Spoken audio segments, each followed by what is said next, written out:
Welcome to the Faith Talks Wood podcast. I'm Will from Flat Woodworks. And I'm Tom from Mountain Valley Maker.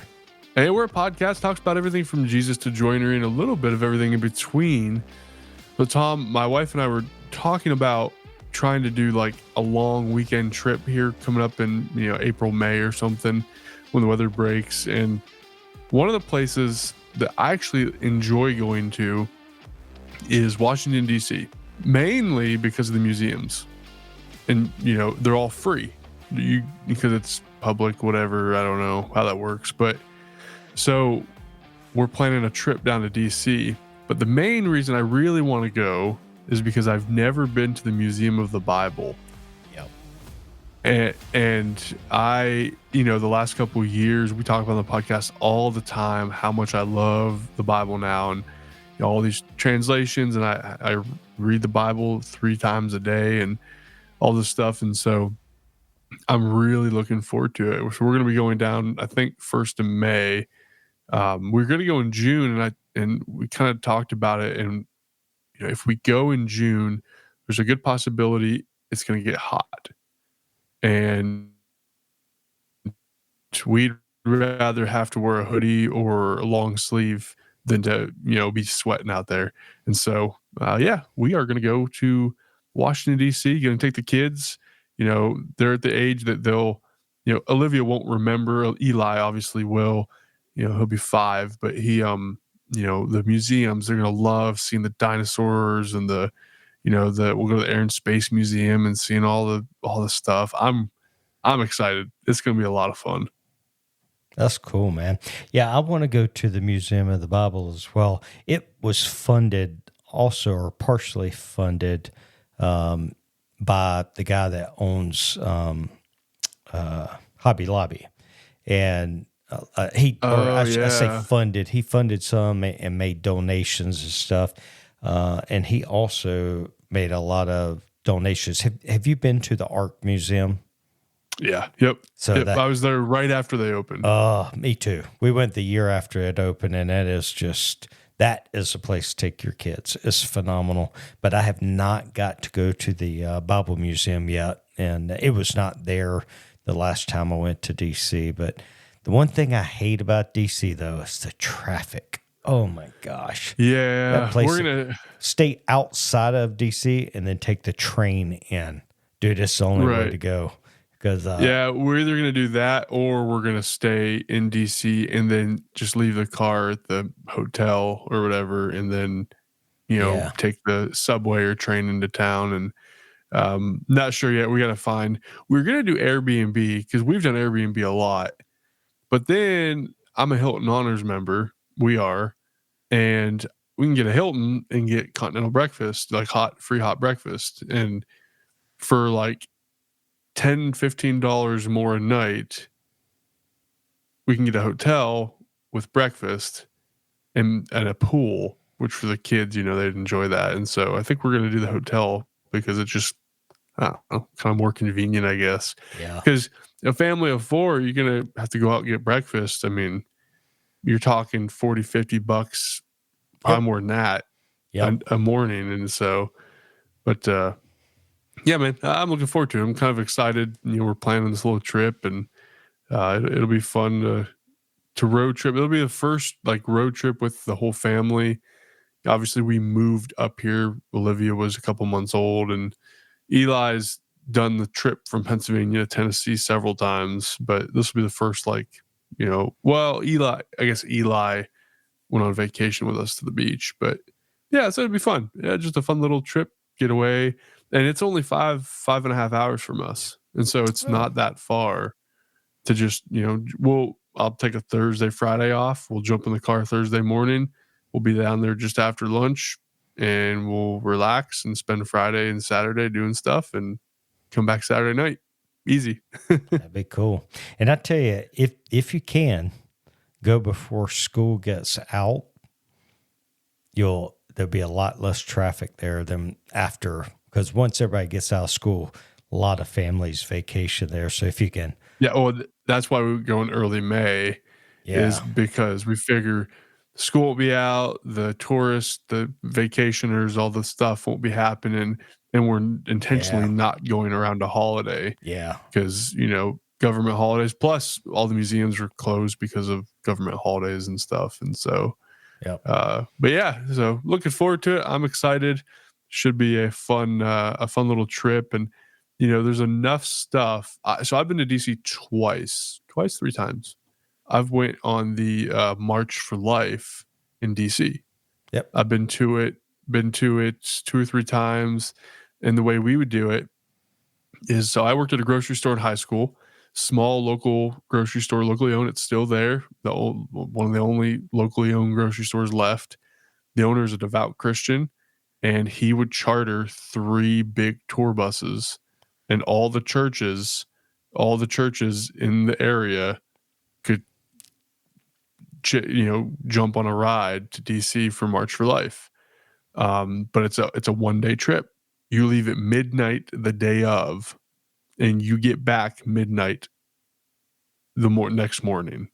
Wow. And it is exhausting, but it's a really cool experience. And have you been to March for Life before? No. I have. Here's the thing, like, it's cool because there's, a million people downtown DC for, marching for life, but there's also the radical ones that are like, they'll have pictures of dead fetuses and, the sound of screaming baby. Just some of that stuff I don't really care for, but it's really cool to go and do that. But when you do it, the march doesn't start until after lunch. And so you get down there mid-morning or first thing in the morning, and you go do the museum hopping in the morning, and then you do the march and you jump back in the bus and you come back. I mean, it's extremely exhausting. So for us, we'll go down and I think we'll do Natural History Museum, Air and Space Museum, Museum of the Bible, and then we'll do the zoo on Saturday. The DC Zoo is apparently really nice. I've never been to it, but and then we'll do the zoo and jump back in the car and drive home. So yeah, it'll be fun. So that's the excitement in the Corson household. How are things going over in Colorado? It's been cold and everybody's been sick. So I I'm healing from my snowboard injury and I haven't been sick, but I'm steadily improving. Like, it still hurts, but not like it did. So it's not healed up enough to where I'm brave enough to go snowboard, and I physically, like, I can move like just like I would, but I'm paranoid to death of falling. So I'm gonna be smart, be patient, wait till I'm fully healed before I go back. But my daughter caught some virus from a girl at work, and she's been sick. And we had a friend come out from North Carolina to go snowboarding. And of course, I'm injured, so I couldn't go. So it was just going to be her and Kaylee. And then my daughter has this virus. My daughter was feeling better. They go snowboarding one day. And then the next day, the girl that came to visit woke up sick with the virus. She spent her entire trip here healing up from a virus. And I felt bad for her. She snowboarded one day out of a 5-day trip, and I felt bad for her. But her and my daughter literally sat on the couch, blowing their noses, coughing, watching movies. We have a big couch, so they were on opposite ends. But yeah, man. And so Trish, our friend from North Carolina, got to feeling better, and she flew home yesterday. And my daughter's feeling better. She's back to work today. My wife's got it. Oh no, you better just stay out in the shop. And I'm man. like, I told everybody. And the thing is like, I had finished moving this big dirt pile, spent the whole day on the tractor, and I came out. I said, I got that whole pile moved. And I was excited, gave my wife a kiss. And then I could just tell that something went wrong. So I was figuring I did something that made her mad. I was like, did I do something? Or I think I caught the virus Kaylee had. I don't feel good. And I'm like, and you you just just me? kissed me a few minutes ago. She's like, I tried to turn away. I was like, well, I thought you were mad at me or something. I was like, she's like, no, I just don't feel good. I'm like, I was like, I cannot get this virus. I was like, it would hurt so bad to cough as much as my daughter. Oh yeah. Oh, dude, like every time I sneeze or cough, I'm putting my hand on my chest and I'm just like, trying to muffle it so that it doesn't hurt as bad. And I'm like, please, Lord, do not let me get this virus and be coughing like that. But yeah, so now my poor wife is sick, and so I'm hoping and praying that she heals up quickly. And I'm like, I will sleep on the couch because Yeah, no kidding. I do not want to catch that thing. That kind of hit our house. Well, not really hit our house. My son had it last week, and it was really strange because like he had this cough, and there was a lot of drainage happening, and he Yep. was saying like his throat was sore and coughing, and he's still that age. He's almost 5. He just can't blow his nose, so it's his lip is all red from wiping his nose, and his nose is all red. And um, well, then he woke up with a coughing fit. This would have been Thursday last week or something, I think. And he woke up coughing fit and ended up throwing up everywhere. Throwing up, we had to clean it up middle of the night. It was bad. And so he did that, fell back asleep. If that boy didn't wake up and act like he was $1 million and felt fantastic and ran the house like a wild man, like, how do they bounce back so fast? Goodness Age, dude. gracious. I was the same way when I was a kid. I couldn't believe it. He was like running around. You ever watch the show Wild Thornberries back in the day, the cartoon? No, I had never. There's a show. Those listening, there's probably some out there that have watched it. There's this cartoon called Wild Thornberries.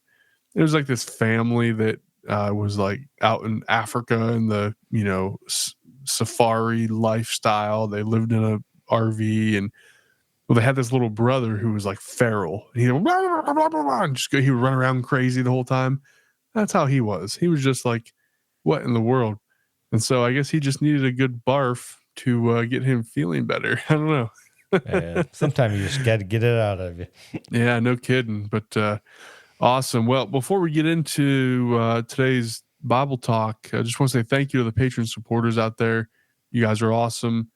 If you want to support us on Patreon, you can do that at patreon.com/Faith Talks Wood. There's several levels out there, and we just appreciate all the support you guys give us. Also, 5-star review on Apple goes a long way. And Tom, I actually got on Apple Podcasts. I use Spotify for music and podcasts, but I got on Apple Podcasts, and I saw that we had a bunch of reviews out there. People that have reviewed the podcast. And so thank you guys for reviewing and giving us the 5 stars. There was 1 2-star out there. There's no review. It's just 2-star. I'm like, man, I wish you'd,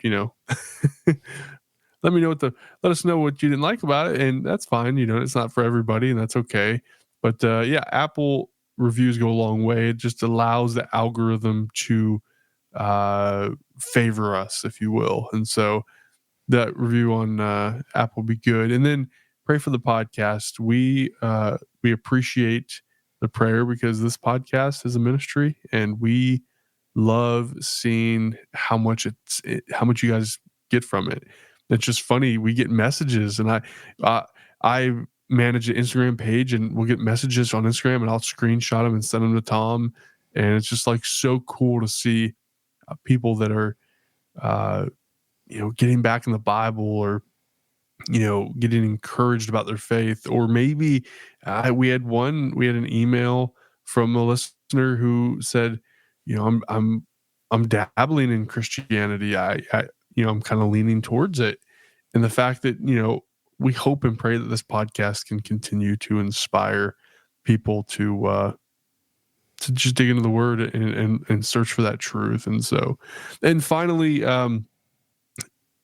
we are a proud partner with Surf Prep Sanding.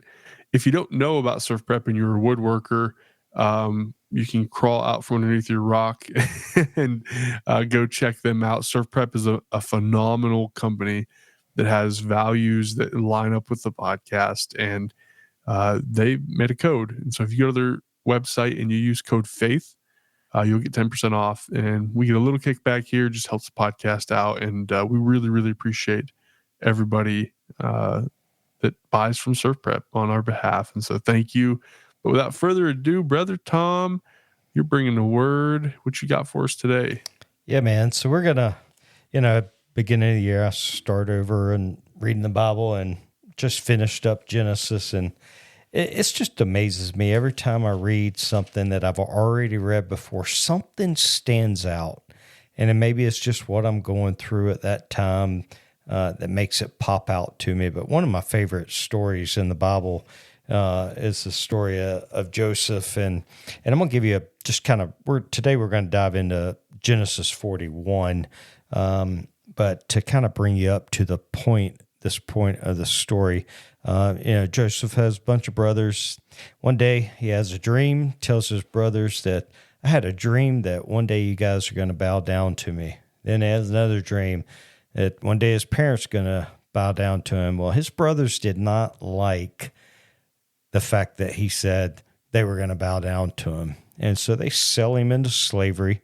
And, they wanted to kill him. And one of the brothers, I think it was Reuben, if I remember correctly, said, no, I want the blood on my hands. Let's just sell him into slavery. So they sell him into slavery, and he ends up in Egypt. And just to kind of, when he gets there, I'm going to read a couple verses right quick in 39, 1-5. And so when he first gets to Egypt, it says, when Joseph was taken to Egypt by the Ishmaelite traders, he was purchased by Potiphar, an Egyptian officer. Potiphar was captain of the guard for Pharaoh, the king of Egypt. The Lord was with Joseph, so he succeeded in everything he did as he served in the home of the Egyptian master. Potiphar noticed this and realized that the Lord was with Joseph, giving him success in everything he did. This pleased Potiphar, so he soon made Joseph his personal attendant. He put him in charge of the entire household and everything he owned. From the day Joseph was put in charge of his master's household and property, and the Lord began to bless Potiphar's household and Joseph's sake. And so from the time Joseph gets there, they could tell that the Lord's with him by the way he's living, and he excels. Well, then one day, the wife there said she sees that he's a handsome young man, well built, and she wants to sleep with him. Well, he says, "Now, how can I do that when everything has been put in my hand?" And so he does what's right, and he runs away. And then she says that, he did wrong. He gets thrown in prison. So that brings us up kind of to where we're at. So he's in prison, and then along comes the baker and the cupbearer that had been also thrown in prison. And while they're there, they have some drinks. So we're going to pick up with the story in verse 41. So actually, we're going to pick up right after that. So after the cupbearer and the baker had been thrown into prison, they had dreams, and Joseph deciphered the dreams for them. And when he went out, he gave them the answer, and he said, "Remember me when you're out." And so now in verse 40, chapter 41, verse 1, and we pick up there, it says, 2 full years later, Pharaoh dreamed that he was standing on the bank of the Nile River.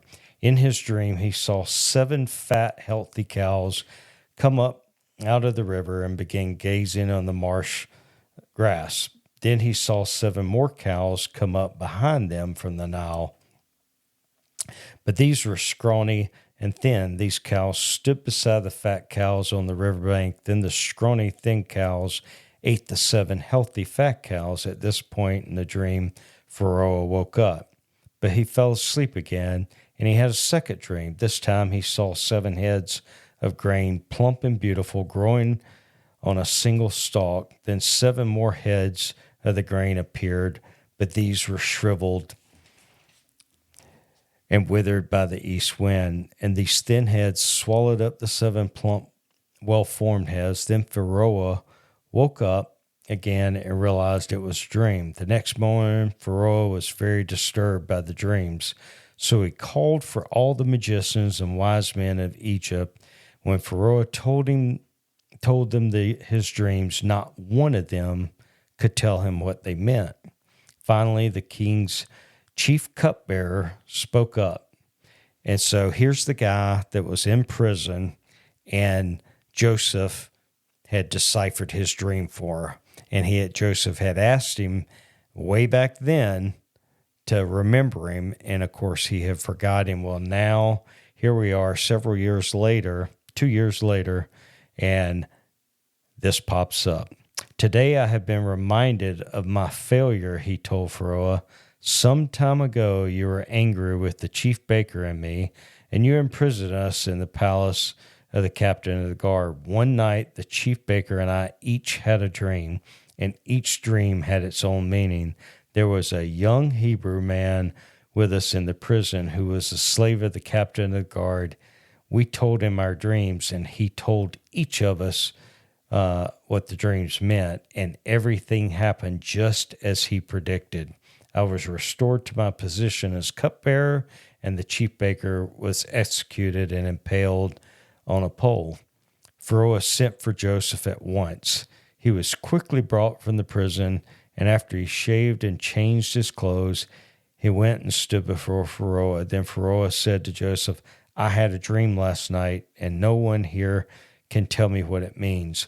But I have heard that when you hear about a dream, you can interpret it. It is beyond my power to do this, Joseph replied, but God can tell you what it means and let you at ease. So Pharaoh had told Joseph his dream.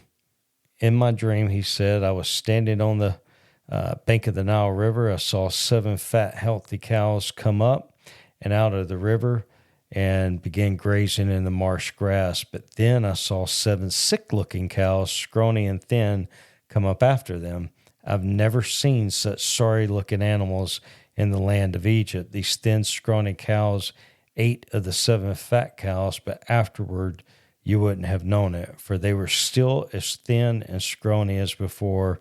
Then I woke up. In my dream, I also saw 7 heads of grain, full and beautiful, growing on a single stalk.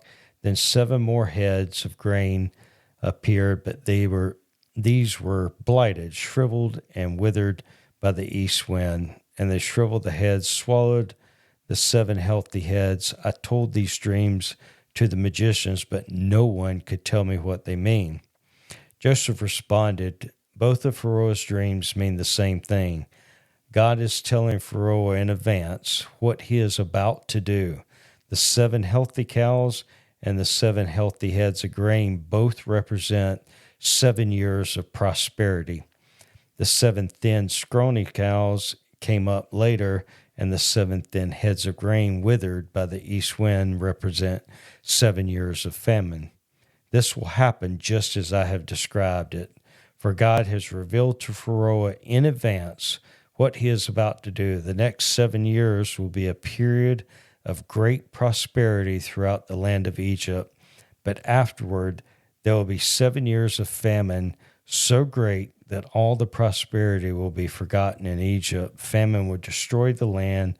This famine will be so severe that even the memory of the good years will be erased. As for having 2 similar dreams, it means that these events have been decreed by God, and he will soon make them happen.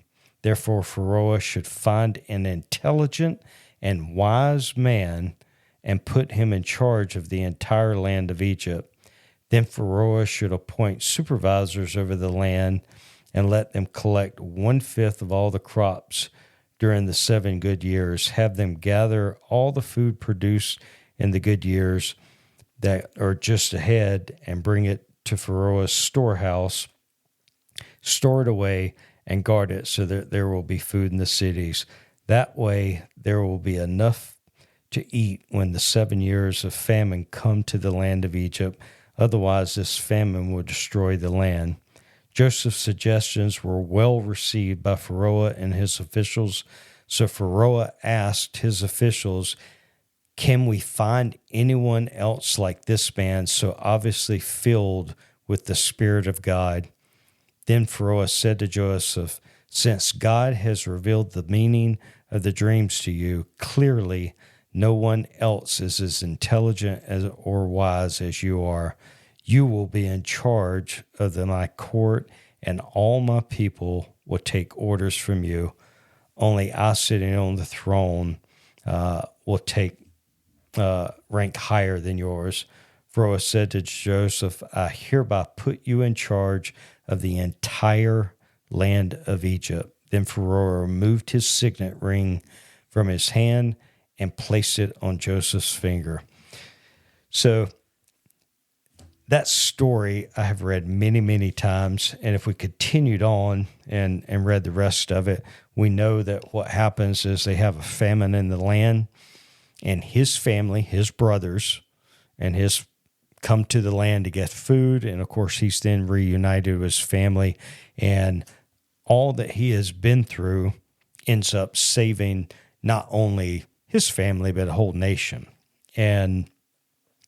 But what stood out to me this time when I read it was 2 full years. So he had already gone through being sold into slavery, gone there, been bought by Potiphar, and worked his way, by the way he was living, been put in charge, went through all that, got thrown in prison, waited another 2 years, but then look what happens.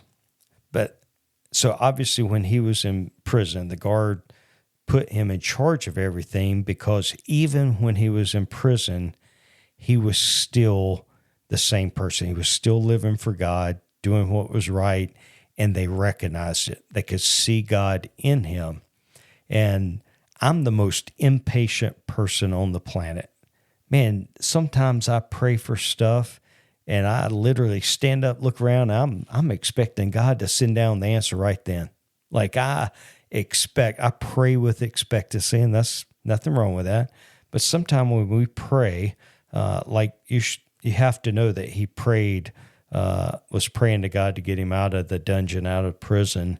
And he's thinking this cupbearer, he told him the dream, he gets out. In my mind, if I'm in Joseph's position, I'm thinking, man, next week after he tells Pharaoh about me, I'm getting out of here. But no, it's 2 years later. But then 2 years later, he is put in charge of everything. He's put in charge of the basically the entire country. Everything that Pharaoh has is then entrusted to Joseph. And of course, that ends up saving his family. But how often do we feel like we're just sitting in prison, a prison of a job that we don't enjoy, waiting for a new job, sitting with an illness, waiting a long period of time of healing, whatever that is that we happen to be going through? Are we going to keep living for the Lord and people be recognizing that God is with us, that's just by the way we are living our lives? Or we're going to be bitter because we're stuck in prison or stuck in that job or whatever it is. But yeah, the time frame just really popped out, because I have prayed prayers. And I'll give one, for example, my brother. I prayed for probably almost 5 years for him to quit smoking, that God would just remove from him the desire to smoke. And he eventually one day woke up and said, "I'm not smoking anymore." But it was 5 years that I prayed for it over and over and over. I prayed for our buildings to sell back in North Carolina for about 3.5 to 4 years. It was quite a number of years. And then they finally eventually did sell, and we were able to move out here. But so often I'm impatient and I pray something. I'm just expecting and expecting, but we have to go through and we can't see it until the end of the time period. Like here, afterwards, we realize, okay, God needed to wait to the time frame where he was going to have this 7 years of prosperity and the 7 years of famine and give this dream to Pharaoh for him to then be elevated up into that position that God had for him. And so, but yeah, Will, what are your thoughts on this? You ever had a situation where you felt like you were just in a prison of waiting and waiting on God to answer and give you his expectation and what he had for you? Yeah, I mean, we talked about it 2 weeks ago about how we tried to sell our house in Tennessee, and it just took forever, and had one fall through, and then ended up getting somebody that just picked it apart. And it was one of those situations where when we sold our first house, we couldn't sell it fast enough, or we couldn't sign the papers fast enough, and we had 14 offers or whatever it was. And so you have this expectation of how things have went sometimes, and you expect it to be the same in the future, and it doesn't always work like that. As you were talking, the story of Joseph is interesting because he knows that he's, say, the chosen one, but he's the one that God's going to use. And they sell him into slavery, and then he gets to where he's at, and it's kind of funny when you're reading it later on. After this, as you said, famine happens, and his brothers come in for food for the family, and they don't recognize him because this isn't little Joseph. This is what, this is 16 years later, I guess, right? If the math, or no, it's longer than that, maybe 15 to 17 years later. And so he is, he's prestigious. He's, uh, you kept saying Pharaoh. It's pronounced Pharaoh. So he's Pharaoh's right hand man, and he is like the guy. And so this all happens and comes full circle. But what does he do? He still helps out his family, right? He still turns around, and he could easily have been like, eat my foot, get out of here, right? Mm-hmm. You know what you did to me. But he didn't do that. But in church, in our we call it ABF, Adult Bible Fellowship. Think of it as a small group. Some may call it Sunday school. We don't really structure it like that, but it's kind of our small group. We just started this study called Experiencing God. And the whole premise behind it is expecting God to do something, but always being in tune with him, right? And if you're not in tune with him, you're not gonna be there when the Spirit's working, and you're not gonna experience God. But in here, in the day one lesson, Matthew 6, but seek first the kingdom of God and his righteousness, and all these things will be provided to you. Therefore, do not worry about tomorrow, because tomorrow will worry about itself. Each day has enough trouble of its own. Talk about impatient. I'm impatient as well. My wife could attest to that. I can be one that doesn't want to wait for things and wants things now, and I've gotten better over the years, I think. But we're in a culture of, Amazon can deliver it that afternoon, and instant gratification and all of this stuff that, sometimes God's timing, most times God's timing is not our timing. It's not what we expect. And, you know, it took Joseph a long time to get to where he was, and God blessed him, right? And so, the thought of not expecting, um not not expecting God to be a fast food delivery, or something, this idea that sometimes good things take time, and sometimes God, he is all knowing, and he can foretell that it's going to work itself out, and we need to be patient in that, right? And it's a hard thing for us. We want things now. I want it my way. I want it now. I want it yesterday. And so, yeah, man, and I'm in a situation now where at work where I'm ready for some stuff to happen, but I have to be patient because the time's not right yet. It's coming this year, but it's not time yet, and it can't happen fast enough. But it's still going to happen nonetheless. And um, knowing and expecting that God will provide, He will come through, He will, do what He said He's going to do, is encouraging. But yeah, it's very hard for us. We're impatient people. Yep. And and the thing is the about Joseph is he was still worshiping God and still living for God, regardless of the circumstance, regardless of being a slave, regardless of being in charge when Potiphar had there, regardless of being in prison, or regardless of them being elevated to the highest position in the land.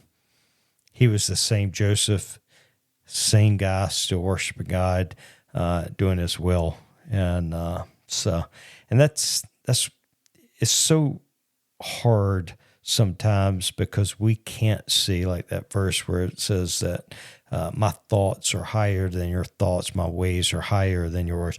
There's no way Joseph, even though he had the dream that said his brothers were going to bow down to him, there was no way that he knew he was going to be sold in slavery, go to another country, be put in charge of everything in a foreign land, and then be able to feed his own family because of it. But then you look back and you say, if you were put in that position, would you then look back and say, okay, it was all worth it? Well, what we need to be doing is saying we trust and we know that whatever it is we're going through right now, it's worth it for what you have planned down the road that I can't see, Lord. I trust you and I'm here. It's like you made that comment about the God being the drive-through, fast food drive-through. And I'm reading a book right now called The Throne Room by Pastor J.L. Dolan. And I highly, highly recommend everybody go on to Amazon and pick up a copy of this book. It is the best book on prayer I have ever read. And it's called The Throne Room, How to Pray Powerful Prayers. J.L. Dolan is the author. And but in it, she said the very same thing. God isn't a fast food drive-through, or He's not a vending machine. He's a relational guy. We don't say a prayer and then pick what we want to happen. We say a prayer and, sometimes the answer's no. Sometimes it's yes. Sometimes it's, and she has a great analogy. Sometimes it's no. And sometimes it's grow, meaning I'm going to answer it yes down the road, but right now I need you to grow and into the person that can handle my answer down the road. And then sometimes it's no as in knowledge. Sometimes I need you to learn as an individual and know, like say a financial blessing. Maybe you're not a good steward of money right now. And if God blessed you with what you're praying for, it wouldn't really be a blessing. You know how so many people win the lottery and they're broke 2 years later. And, but if you learn to manage money and be a good steward of what God gives you, and then he blesses you, now it's a real blessing. Those type things down the road. And sometimes it's simply no, this is not good for you. And even though you want it, you having a Lamborghini that you're going to drive 200 mile an hour down the interstate and kill yourself, it's not a good fit for you. So, but we can't see it all. And, but regardless of what that prayer is, and whether we're in prison or whether we're up on the throne in charge of the whole nation, we need to be living for God. So, yeah, well, I was just thinking about this as we were talking. Talk about patience and God not answering. So Joseph was born out of that. So Jacob wants to marry Rachel. yep. And Laban is like, "Ha, psych, here's Leah." Yep. And then he works another 7 years and then gets Rachel. And Rachel's barren. She can't have kids. Yep. And so Leah has all these kids, and then Rachel gives, it's a different culture back then, gives Jacob her maidservant, and she has a bunch of kids from Jacob.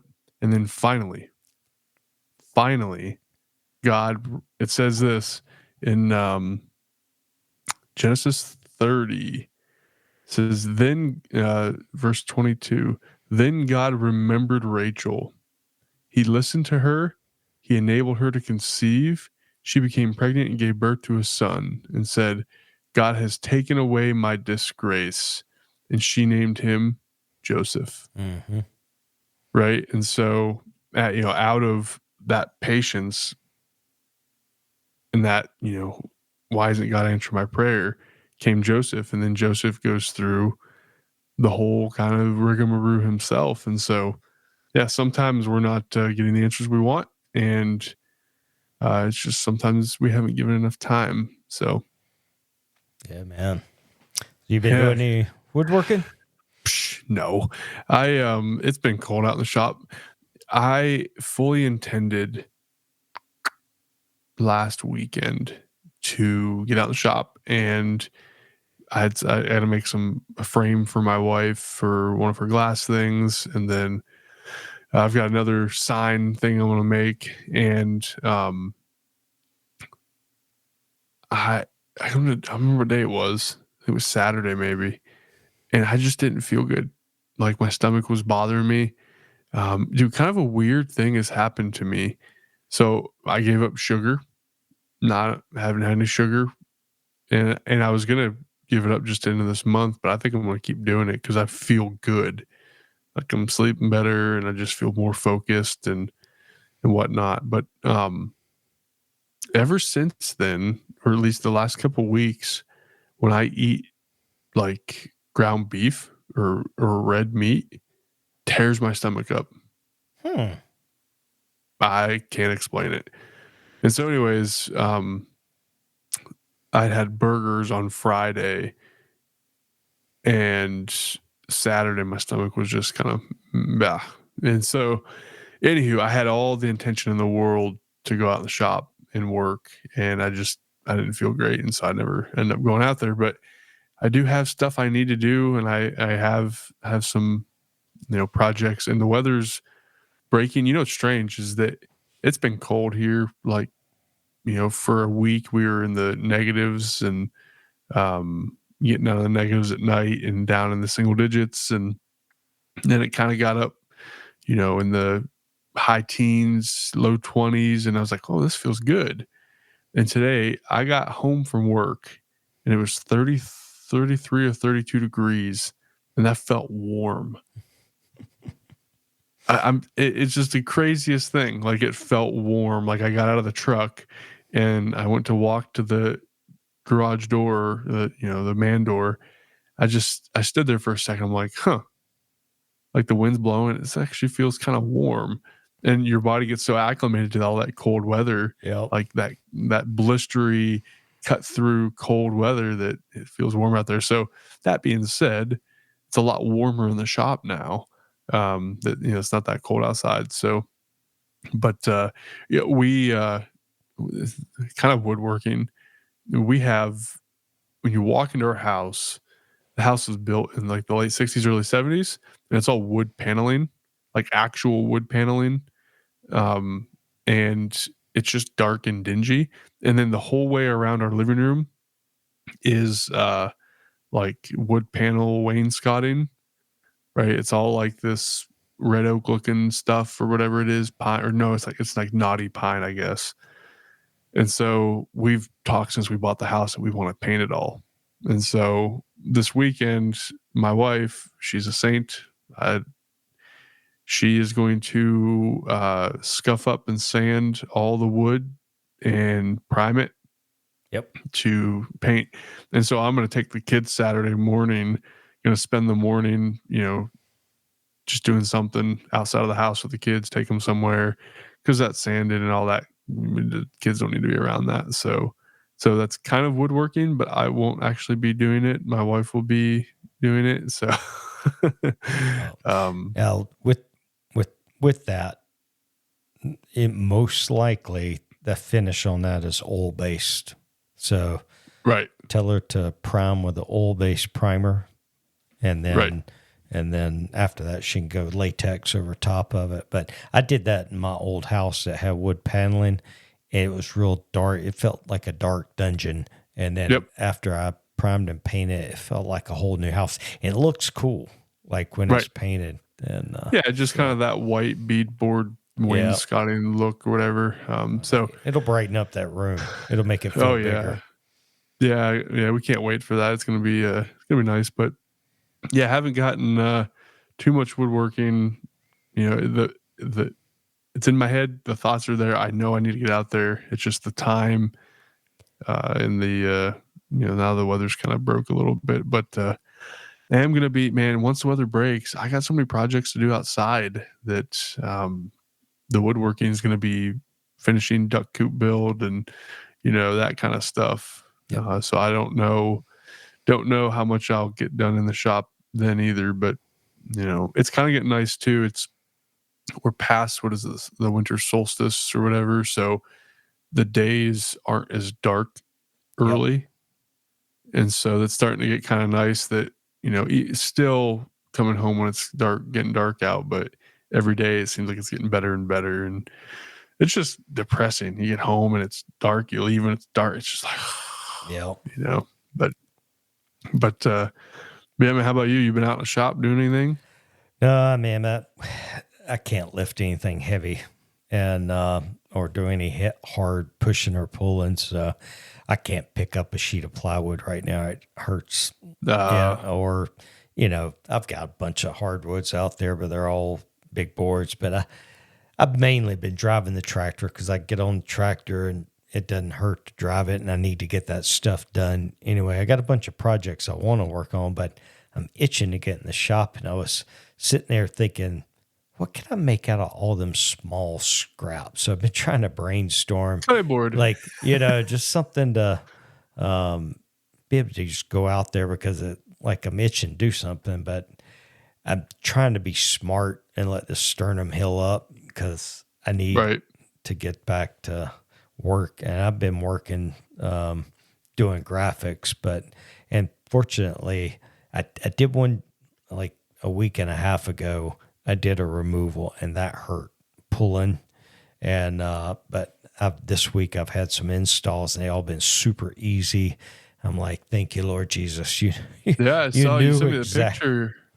You did a saw stop sign. Yeah, we have a woodworking store here that sells Festool and saw stop, and I put saw stop graphics on their window, and so very good. Yeah, but pays the bills, man.